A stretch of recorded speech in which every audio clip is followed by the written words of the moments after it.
everyone, and welcome to day one of the Virtual Island Summit. Thank you so much for joining this session. My name is Michaela Johnson, and I'm the Business Development Associate at Island Innovation. I am based in the Caribbean, the beautiful twin island state of Trinidad and Tobago, to be exact. I'm sure many of you have joined us for a few sessions today, but if this is your first session, welcome. Island Innovation is a sustainable development consultancy primarily focusing on islands.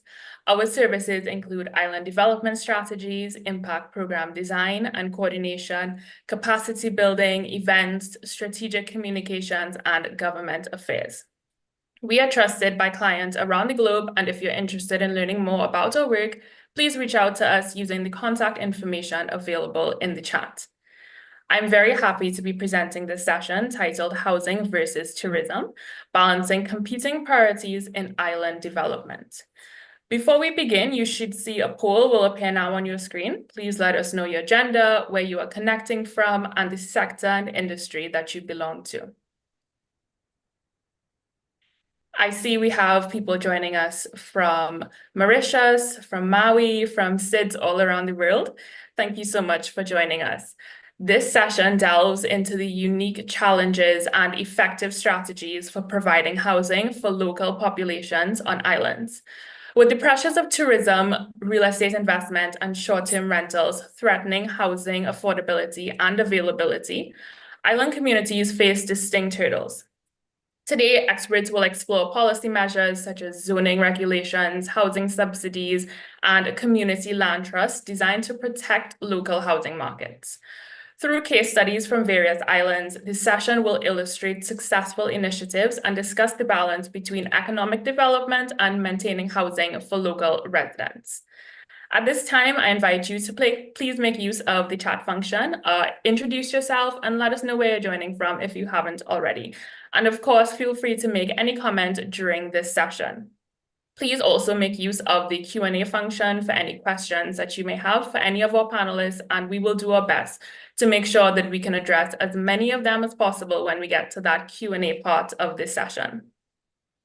All right, so at this time, we'll be looking at our poll results. I see we have a diverse range of people joining us today, mostly coming from North America. We have a lot of representation from Europe and from the Caribbean as well. Some persons joining from Asia, the Pacific, the Indian Ocean. Welcome, everyone.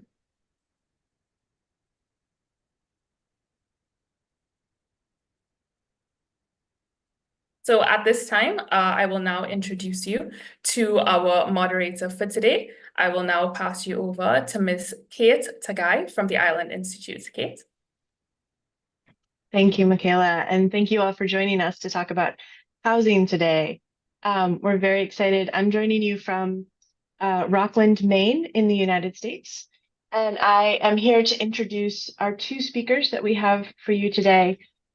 We are joined by Dr. Bernadette Pinnell, who is the Global Business Director from Home & Place based in Auckland, New Zealand. They work across the Pacific on housing issues, making sure that everyone has the right to affordable housing. She also sits on the Pacific Urban Partnership Group. We also have Hannah Itzler, who is the Executive Director of North Haven Sustainable Housing. North Haven, Maine is an island of 400 residents that sits about 12 miles off the coast of Maine. And so we have representatives from a large organization that's been working for 40 years and manages 10,000 properties to a very small organization that has few residents and works at a very local scale. So hopefully we will have a good session today. They have really fascinating experiences and stories that will come out, and we will have plenty of time for your questions. So we welcome your questions and comments and hope to have a robust discussion at the end.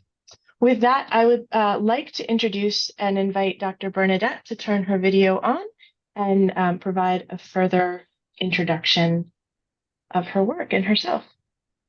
Thank you, Kate.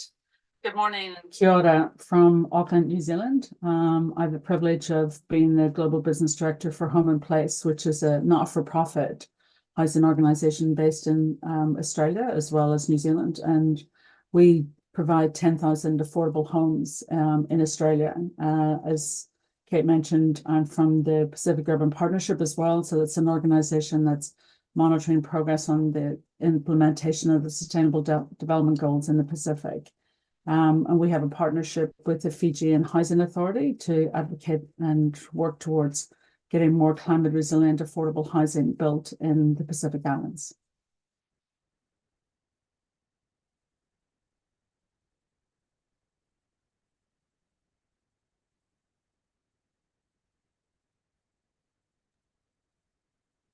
Hannah, do you want to jump in and introduce yourself really quickly, and then we'll let Bernadette continue on with her presentation? Perfect. That sounds great. Hi, everyone. Really pleased to be here. My name is Hannah Itzler, as Kate mentioned, and I am the Executive Director for North Haven Sustainable Housing.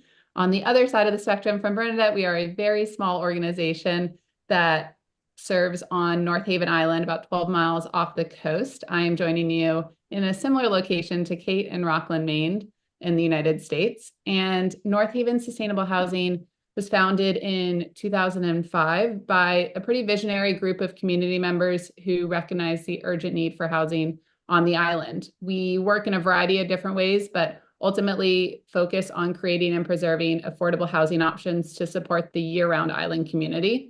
So as Kate said, we are 400 year-round residents, and that grows to about 1,500 during the summer season. So over the course of the year, we see large fluctuations between the summer population and the year-round population.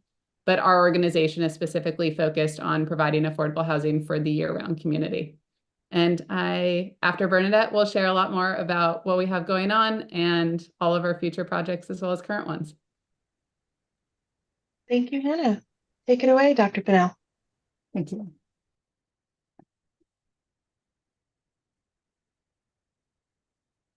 Just checking that I'm sharing my screen and you can see that. Yes, we can see that. Okay. So I call the benefits of tourism a kind of tidy narrative, because it's taken for granted that tourism has created lots of important changes in different countries, and some of them have been positive in terms of economic development and bringing new employment opportunities and bringing new investment into the countries. For example, it's the #1 source of foreign exchange in the Pacific Islands. So, those benefits are quite significant. And also employment generation and the whole movement towards pro-tourism, so pro-poor tourism, to actually get employment as well. And also benefits of land ownership and communities and foreign investment. So there are benefits, but you don't often hear about the disbenefits. And so what I'm sharing today is some of the impacts that we've seen directly here in New Zealand. So I'll use a case study from Queenstown in New Zealand. And the disadvantages in the Pacific is that a lot of the investment is foreign investment, and it's not really centered on local investment and to bring along a large, or to grow the economic sector in the islands. And sometimes that's because there's lack of those business skills. They don't have the opportunity, so therefore they don't have the skills. And also there isn't a lot of funding opportunities that have been provided. Now, while I said this is kind of broad analysis, but obviously there are examples where there are different investment vehicles coming into tourism, but generally some of the disbenefits is that it can, that land tenure issue in the Pacific can lead to conflict with respect to taking over traditional land, or disputes between different landowners and things like that. But the focus for this is really about the unaffordability and what the impacts are in those local communities. There's a new kind of term called touristification. So you hear quite a bit about gentrification, and so this concept of tourification, I think, is quite useful to use as a structure. And it just goes to show that the benefits of tourism don't often reach the poor in particular. And you see the move and shift in the Pacific towards informal settlements and lack of adequate housing. And that's not helped by the lack of trickle-down economics from the tourism sector.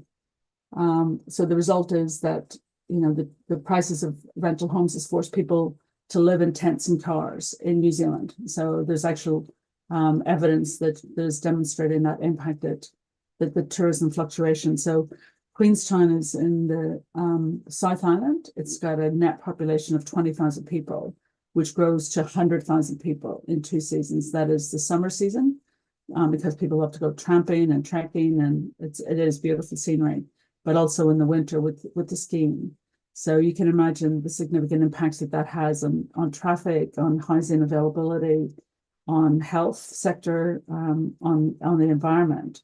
And I think, you know, the key thing about housing is there's so many houses lying empty now because they're only being used for those peak seasons. And I think that's the critical factor for us, is to create some disincentive that houses should be lying empty when people are sleeping in cars or tents. So Queenstown Lakes District Council is in the South Island of New Zealand, and they've actually taken quite a strong lead in trying to advocate for affordable housing. So they've set up a trust alongside the local government. And what they've done is they've actually started monitoring data. So they've got some evidence, because I think, again, there's not a lot of data that's showing the impacts. It's not being measured because the tourism industry aren't going to fund that kind of research, and the councils don't have the kind of level funding that they need. So I think that's part of the gap, is that we're not actually getting the true evidence and the impacts of tourism in these smaller tourist destinations. What the government in Queenstown has done is actually purchase some land, or it's had land donated to it from private owners for the purposes of providing affordable housing. So it's defined in Queenstown of being 80% of market rents, or 30 to 35% of gross income. So currently, you know, the median income in Queenstown would be about 50,000. The median house price is $1 million. So it's coming off a very low base to begin with, and then it's compounded by this tourism impact on top of it. It does require legislation and other tools to enable affordable housing.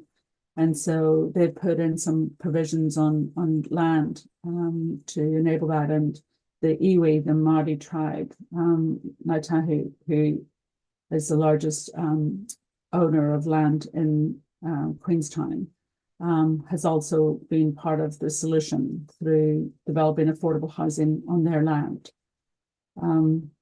So that influencing and incentivizing developers to provide affordable housing has been a key part of the strategy, the Affordable Housing Action Plan that Queenstown Lakes and its trust, has a housing trust, has promoted in delivering more housing, and also providing rental solutions for the workforce. So advocating with homeowners to put some of their housing into rentals to enable, because as you can imagine, with 100,000 people coming in, that's a lot of people working in the hospitality industry and even in health and tourism.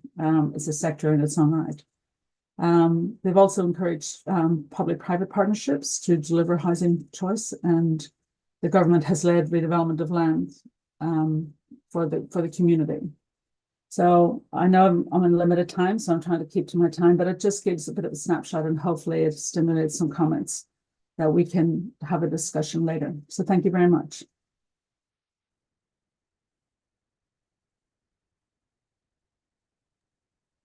Thank you, Bernadette. There was one question that came up in the chat about if your statistics refer to visitors on cruise ships or those traveling in by air. It's actually a combination of all three. So because it's a signs, they don't actually have cruise ships come directly into Queenstown. But so it's mostly by air and by road traffic. Great, thank you so much. We'll hear from Hannah now about her work on North Haven and get an introduction there.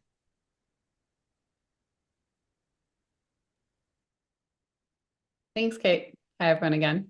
So I'll give some background on North Haven and then I'll dive into our work. So North Haven is a very small island community. Like Kate mentioned and I mentioned, it is consisted of just about 400 year-round residents. There are a mix of professions that are often influenced by the island's geography, tourism, and local economy. Some common professions that you might find on North Haven, the most common one is fishing and lobstering. Given its coastal location, many of our year-round residents are involved in the fishing and lobstering industries, which are pretty traditional for Maine's island communities. We also see some boat building and marine trades. So many of our small island communities around here are known for skilled trades related to boat building, marine repair, and really any other water-based activities. Similar to Bernadette, we also have a large influence of tourism and hospitality. So seasonal tourism plays a huge role in North Haven's economy, with locals working in inns, restaurants, and any other services related to visitors, specifically during the summer months. We also see some artisans and craftspeople coming to the island. It is a beautiful location, and because of that, they are drawing on the island's natural beauty for inspiration. Farming is another one. North Haven has a rich history in farming, and even today, some residents are involved in really small-scale farming practices and organic gardening. Because of that seasonality and tourism market, we see a lot of construction and trade professions on the island. And then we also have a year-round school. So you've got education and public service as part of the professional makeup. So we've got teachers, healthcare workers, town officials, all of which contribute to the community. And then there are many nonprofits similar to myself that help operate the local economy. And all of this really reflects the traditional island culture, but also the needs of a small, close-knit community. Like I mentioned, just under 400 year-round and growing to about 1,500 or 2,000 in the summer season. Over the years, North Haven, like many small island communities in Maine, has faced significant challenges when it comes to affordable housing, and there are a few reasons for that. One of which is limited housing stock. North Haven has a small but very finite amount of housing, different from other locations where if you get priced out or housing is unavailable, you can move farther and farther away from the location that you are looking for. North Haven is limited by its island, dimensions. So you can't move any farther if you are choosing to be on North Haven. The island's limited land and housing stock makes it really difficult for the demand for affordable homes. And with that, we have seen a significant amount of property values really increase. There's also seasonal housing pressure. So as a popular summer destination, North Haven sees an influx of seasonal residents and tourists. And because of that, that's really driven up a lot of our real estate prices and made it more difficult for year-round residents to find affordable, stable housing. So many homes are used as just vacation rentals or second homes, reducing the number of year-round rentals for locals. We also see an aging population that's contributing. So on North Haven, similar to other rural communities, we are seeing a shift that's created a need for more affordable housing options for retirees and older residents. So this is one of the arms of what we work on at North Haven Sustainable Housing, is making sure that our aging populations have adequate, affordable, and safe housing. And then we do all of these things in order to accomplish our mission in a variety of different ways. So one of the ways that we work on providing affordable year-round housing solutions is by residential properties for sale to island individuals and families. Another way is we create and operate year-round rental housing for individuals and families. We also develop housing opportunities for elderly, like I mentioned, or disabled residents, which would allow them to remain in the year-round community. And then the fourth kind of tier that we do is facilitating energy efficiency programs for the island. We are a very small team at North Haven Sustainable Housing. So it is myself and one other full-time staff and our bookkeeper. We do have about 17 board members, most of which are very active and help contribute to our mission. We have been around since 2005, and over the years, we've used a variety of strategies to create 8 housing units, ranging from land acquisition to weatherization, like I mentioned, renovation, and resale. And then more recently, we were donated a large piece of land, which will be a future home ownership site. So we're currently focusing on 5 new home ownership opportunities on that donated piece of land. And then we're using a variety of strategies like acquisition or renovation to put out 5 new rentals on the market. And this will be done through modular construction, and that is all set to be completed over the next year. A lot of our homes, whether it be on the ownership side or even rentals, when we acquire the units, the homes have affordability covenants in place to make sure that it remains accessible to islanders in perpetuity. One of our most significant pushes to make all of this happen is we have recently launched a $1.6 million campaign called the Our Island Home Campaign. And that is specifically focused on those 10 housing units that I just mentioned, the 5 on the homeownership side, and then 5 on the rental side. We are almost complete with that campaign, which is very exciting. We've got just under $250,000 yet left. And once that is completed, I am sure there will be many more projects to come in the future. We already have kind of enough coming through. We're very lucky to have a significant donor population out on North Haven, as well as some really gracious support more broadly, from North Haven, but the surrounding Northeast area in the United States. And I wanted to speak a little bit about how we pick or our selection process for some of these units. So when we just put out 3 new rentals, and this really just speaks to the challenge and demand on the island, we just had an application process for 3 new units on the island, and we saw over 18 applications, eligible applications come through. So I just wanted to point that out to really highlight the challenge that we're experiencing here on North Haven when it comes to year-round and affordable ownership. And I will end with that. I just wanted to share a little bit on our work, how we accomplish it, and set the scene of North Haven and the population breakdown. And hopefully we will have some questions to come from it. I'm thrilled to be here and happy to answer any further questions that this group has. Anna, there was a couple of questions that came through in the chat. The first was, how do you provide funding for all the options that you mentioned? I think you covered some of them, but is there any government funding or anything outside of those private donations that you're looking at for funding? And then how are the affordability covenants enforced if someone decides to sell the unit? Sure. So I'll speak to the funding first. We are mostly funded through private donations. Some of those 5 rentals that I spoke to are partially being covered by a state grant through an organization called Maine Housing, and they've contributed a significant amount to creating those housing opportunities. We have matched their grant amount in order to see the project through, but for the most part, a lot of our funding is through private donations, and specifically the Our Island Home Campaign that we just launched last year.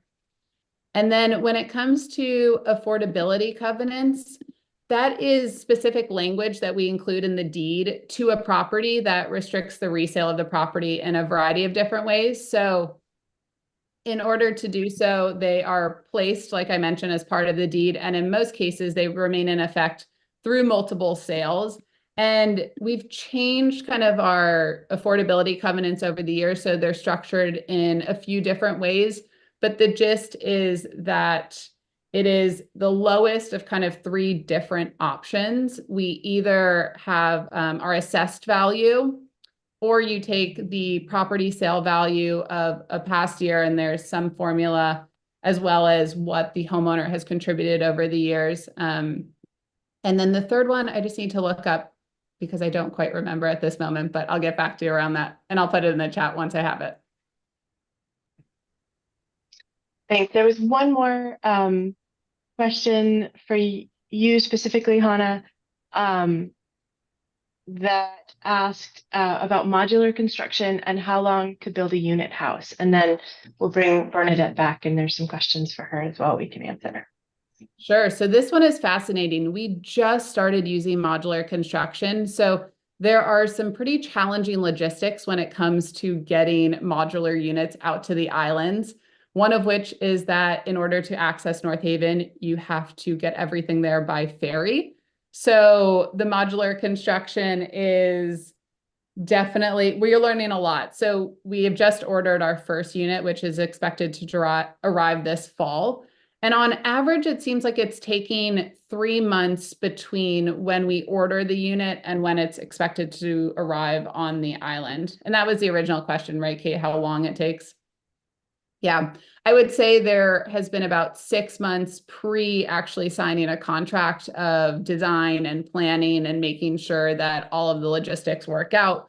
We've even had to go so far to raising some of the roads to cross some of the bridges that exist on North Haven. So we have width limitations that we're working with, as well as weather challenges. So we can't build too far into our winter season because the waves get bigger and the weather just gets more and more unpredictable. So we try and time all those pieces together, but I'll have a lot more information over probably the next 6 months once we have these modular units on island, which is really exciting.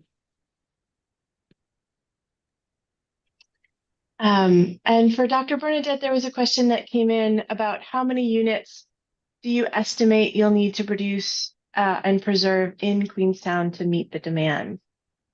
Well, fortunately, the Housing Trust in Christchurch and Queenstown have already done that research, and so they've estimated it's about 30,000. I was just on the modular. I just have a slide, and I'll just show you if I can what we've been doing here in New Zealand with respect to modular. So just checking, you can see. So you can see they come as containers, just because there are different kind of aspects towards some modular. So they come as containers. Each one of these is a separate unit, and it comes to site, as you can see from the second image, with the kitchens and bathrooms already fitted out. So that's a significant change in terms of fast tracking the construction period, and also gives you a quality assurance process. And what you find then is even the kitchen cabinetry is all there. The flooring goes down on site, but all your components of your fridge, your oven and dishwashers and things like that are already kind of contained. So they fast track that process. And so in areas where you have limited materials or limited skills, it helps fast track that process. And then you can see the quality. So this modular model has been tried. Queenstown's again constrained in terms of its geography. It's got steep roads to get there. It's got the sign, so it's not that they can ship materials in by boat, but it is a limitation. But this model is being adopted in New Zealand currently. So I just thought I'd share that just in terms of activities that's happening there. Excellent. And here's a question for both of you. Bernadette, I'll have you answer first, just because you're on screen. But there was a couple of questions all relating to how your organizations are thinking about making your housing units more resilient to natural disasters and adaptable to climate change, and how that plays a factor in what you do in your organizations or how you're thinking about housing. Hannah, do you want to go first? Sure. So we have definitely seen some pretty significant climate changes specifically to the Maine coast. I would say, and Kate can probably back up this comment, but we have seen some of the most destructive storms come through, especially past winter. So a few considerations when it comes to our housing that we're putting on the island. The first of which is where we are placing it. So as the sea level rise comes to be and the storms become more powerful, the whole working island waterfront is going through a big restructuring process. And so too will the main kind of downtown of North Haven be adjusted slightly. So we do choose a location that we feel has a bit more security when it comes to the long-term sustainability of our homes.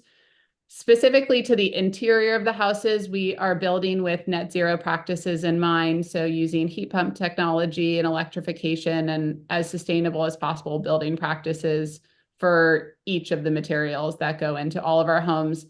Similar to Bernadette and the modular homes, a lot of the modular home practices are already coming with sustainability built in. So that's great when those homes come, about 90% completed. All of those practices are already incorporated, which will likely be a model that we continue to use for the future. Bernadette, I'll pass it on to you. Thanks.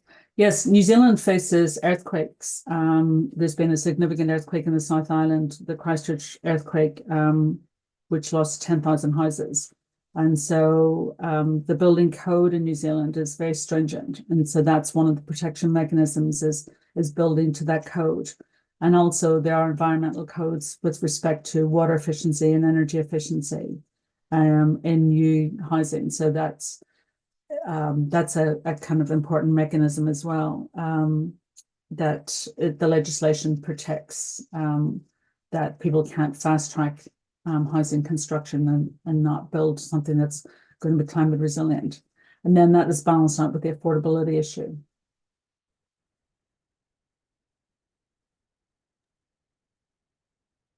Terrific, thank you. I think building off of climate resilience, you mentioned that legislation in New Zealand is pretty stringent. There's a couple of questions in the chat about legislation and how that impacts your approach to affordable housing. Is the legislative framework sufficient for your organization to do everything it needs to do? And are there legislative initiatives that have helped what you do? Yeah, definitely. I mean, our housing is subsidized by the government. So there's a government subsidy that comes to the tenants so that they pay 25% of their rent. If you come to Auckland, which is the main city in New Zealand, it also, experiences significant tourism influx. And there's an island out of Auckland called Waiheke Island, where the median income there, median house price is over $1 million. And so the cost component of housing is very expensive. So building to that regulation does make it more expensive than other places. And but it has to be that way because of protection of life. And again, the increased frequency of storms. We had a very wet summer last year. We actually had a lot of rain. Houses were damaged on cliff tops. And so I don't think there's any country that's immune from climate change. And so the requirement for those protection mechanisms to be built in are really, really important. There was a question specifically aimed for you, Dr. Pinnell, that the 30,000 units needed in Queensland to meet the demand. Do you anticipate new construction for most of that, or are you trying to look at regulatory tools and legislation to prevent the loss of year-round inventory into the seasonal market? Well, there isn't, it's a relatively new time in that regards. This tourism boom has been around probably for 40 years now, but it's fast-tracked. And so there isn't, and it's also, if you look at it's got a lake, and so the housing is around the lake. And so again, now what's happening is you're building further and further into the natural environment. But there is, there is those protection measures as much as they can be in place to preserve the natural environment. But and also the government has just brought in a tourism levy as a way to mitigate some of the impacts of tourism as well. But I mean, the wealthy can afford the tourism tax. And so, there's a balance then of having that local employment, because that was the other thing. We talk about the impacts on housing and health and traffic and environment. But actually just the choice of retail as well has shifted. So it's very difficult for people, locally to be able to shop, because most of the shopping is focused around the tourism as well. And so, there's lots of factors that need to be considered. The Queenstown Lakes Council and the Trust, have been very proactive in this space, but it's a long time coming. So it's probably should have started 20 years ago when at the start of that tourism. So I suppose that's the lesson is if there's an area that's shifting, the key thing is to actually address it early and not wait until the problem has magnified.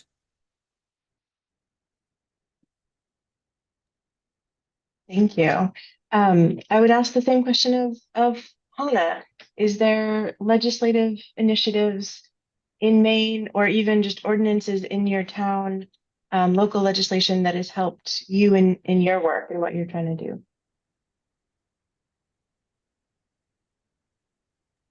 So yes, definitely.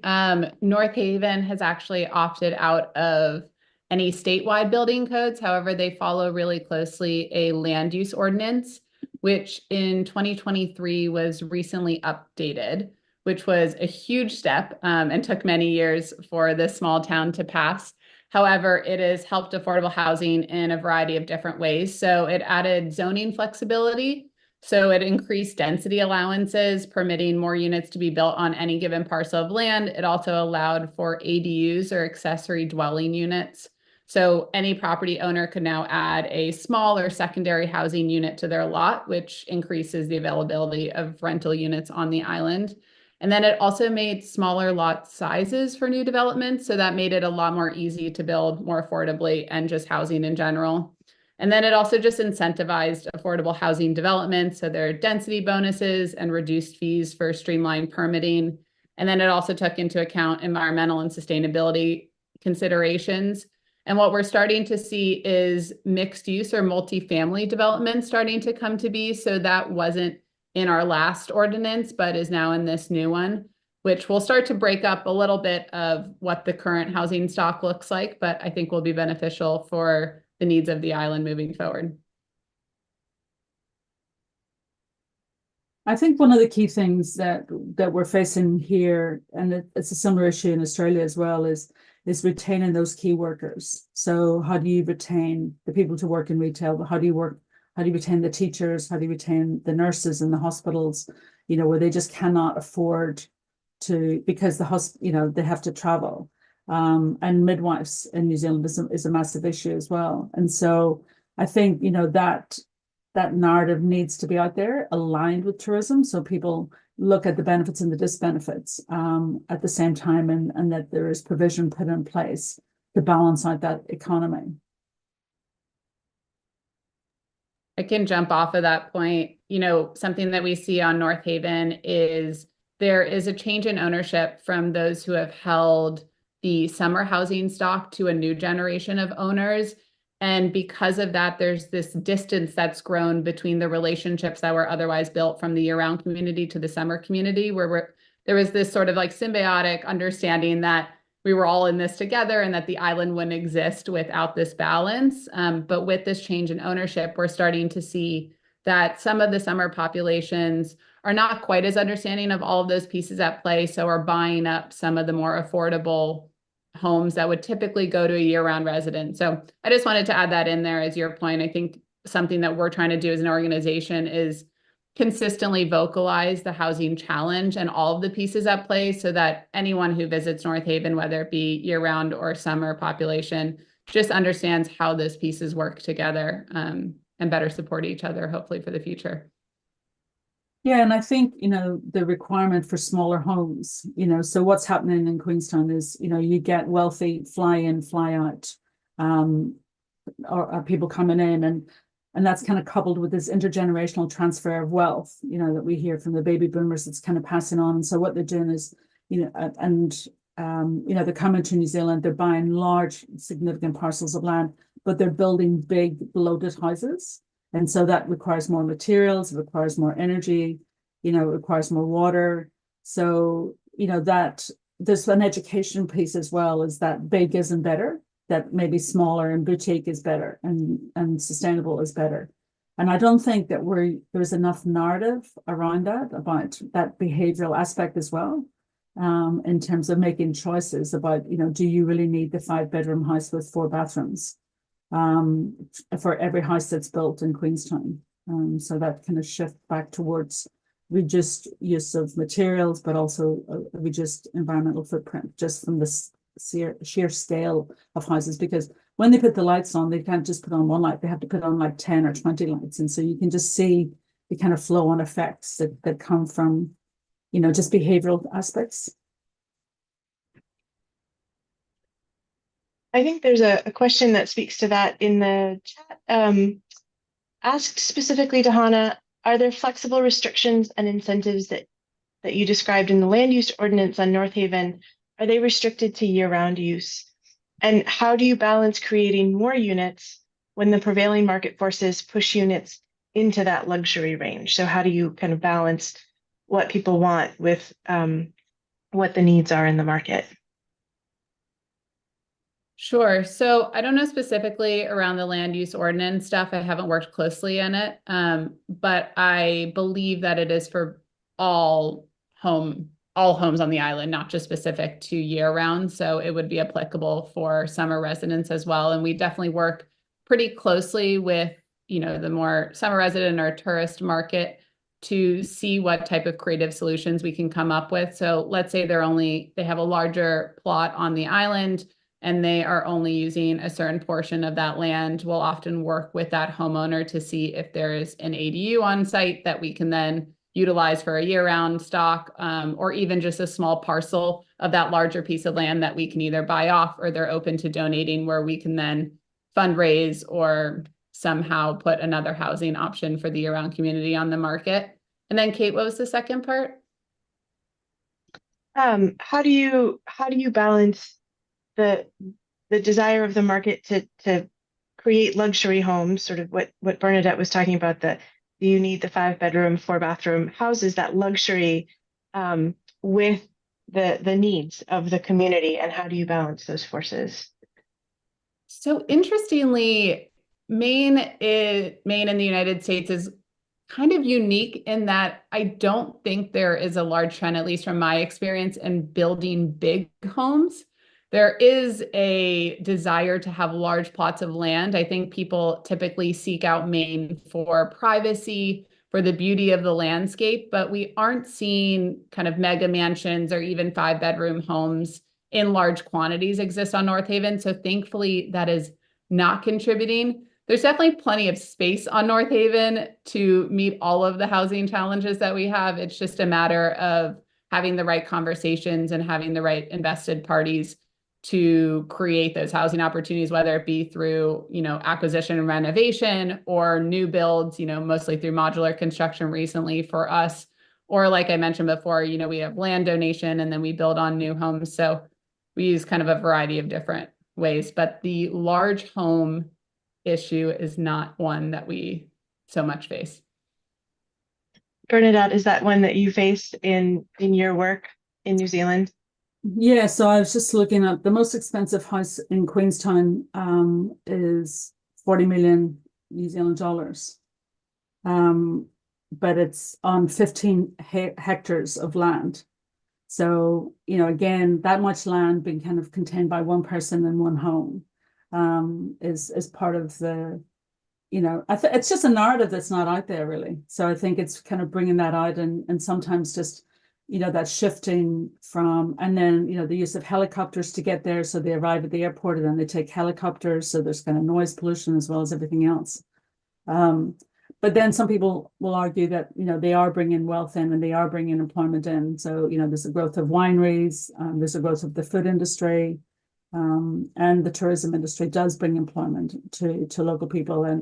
And we are fortunate in the kind of the Treaty of Waitangi and the relationship with the Indigenous people in New Zealand, the Māori and Ngāi Tahu, who is the local iwi, the local tribe, does have a stewardship over the land as well in terms of the rivers and fishing and things like that. So, I think it's good to bring some of those kind of cultural aspects into this narrative as well.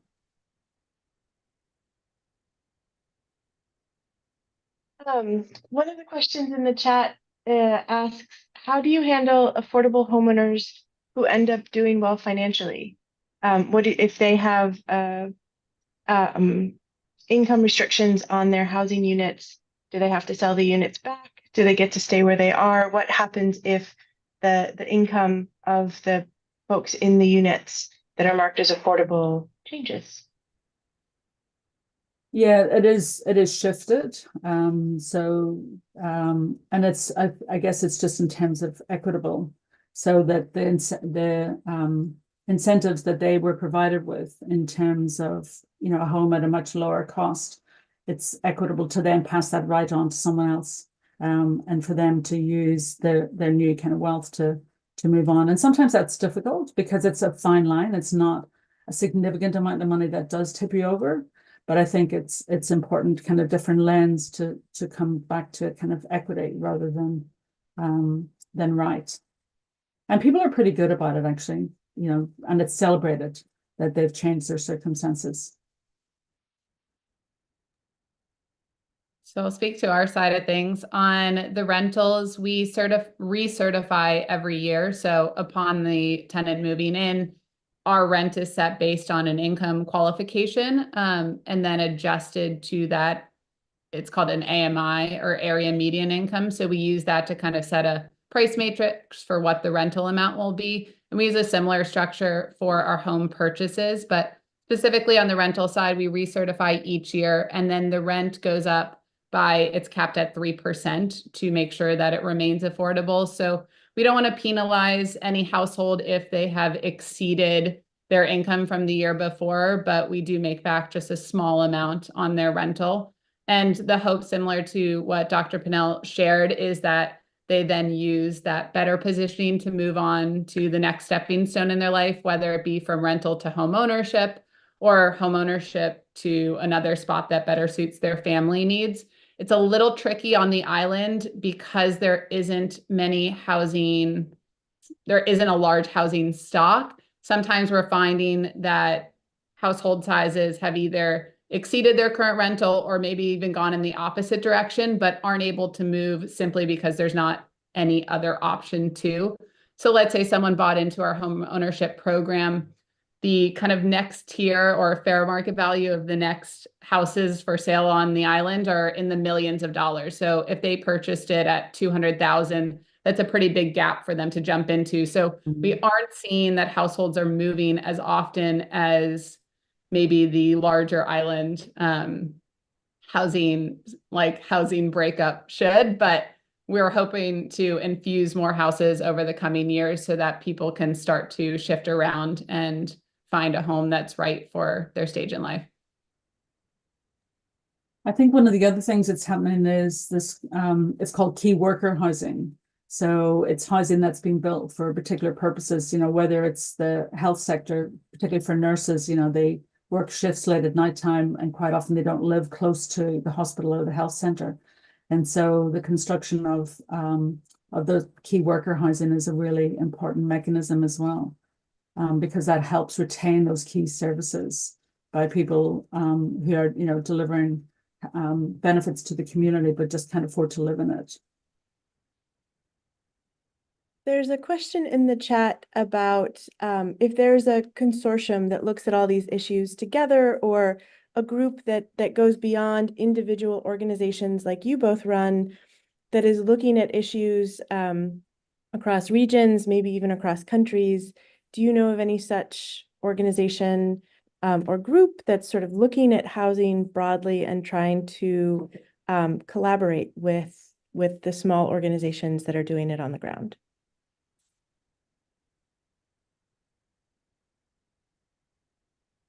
So I can start with this one. I will speak a little bit to the organization that Kate works for, which is the Island Institute. They very recently started up a housing coalition, which I co-chair, that has participation from over 50 islands in the surrounding area. So we meet about 4 times a year to talk about a variety of issues, but all centered around the housing challenge, and bring forth guest speakers and different resources to collectively help improve the conversation and ultimately support all the organizations working on this very important subject. Yeah, I think it's mostly the universities and also, you know, private consultancies like the engineering companies and things like that. Excellent. Thank you both. I think we probably have time for one more question, possibly 2.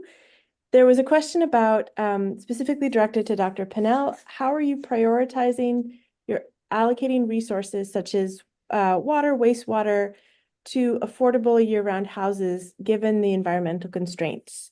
They add, we are running out of developable land and water resources. Curious how you are using regulation to strike a balance when the real estate market is so hot. Yeah, look, unfortunately, from a local government perspective, because they are they're the consent agency, they don't have that discretion to put levies or to penalize people.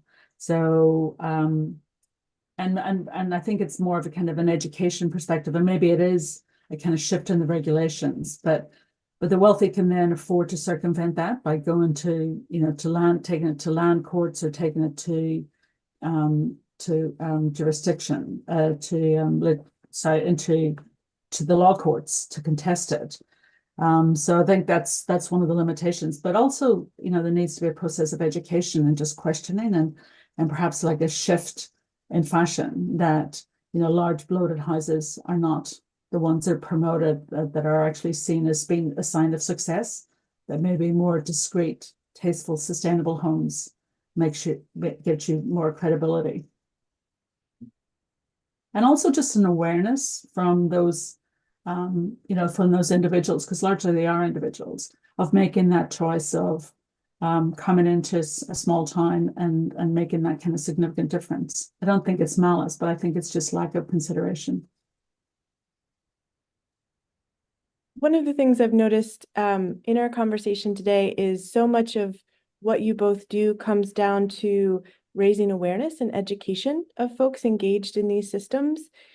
If you were able to sort of summarize, what is it that you wish people would take away from today, or that knew about your work in terms of awareness or education in what you do?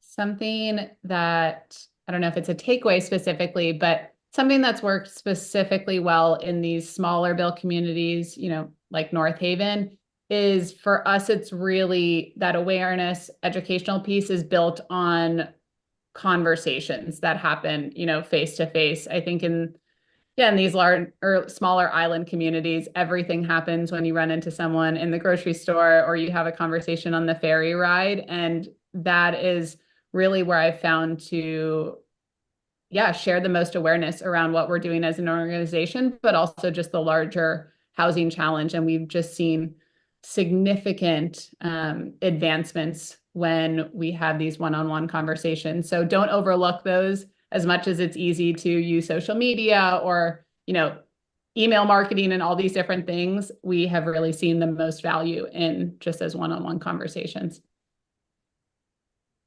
Yeah, I think to that point, we hear a lot about environmental sustainability and economic sustainability. I think it's this narrative of social sustainability and what the components of social sustainability are and what they mean and why they are valued. So I think, just putting social sustainability into the discourse is quite important as well. And it helps unpack some of these issues and then, complement that with education processes and questions. Great. Thank you both for your time and your expertise and for all the work that you do in these very important issues. I am going to hand it back to Michaela to do a summary and wrap up in our last 5 minutes. Thank you, Kate. And of course, a huge thank you to all of our speakers for such an insightful discussion on housing versus tourism. Definitely a relevant issue that many islands face globally. For those of you who may have missed it, we announced very exciting news during our opening session this morning. Island Innovation is partnering with the government of St. Kitts and Nevis to host the second Global Sustainable Island Summit. After this year's experience in Prince Edward Island, Canada, now the Caribbean takes the spotlight. The summit will be held from May 27th to the 29th, 2025, and we will be discussing solutions and advancements in sustainable energy.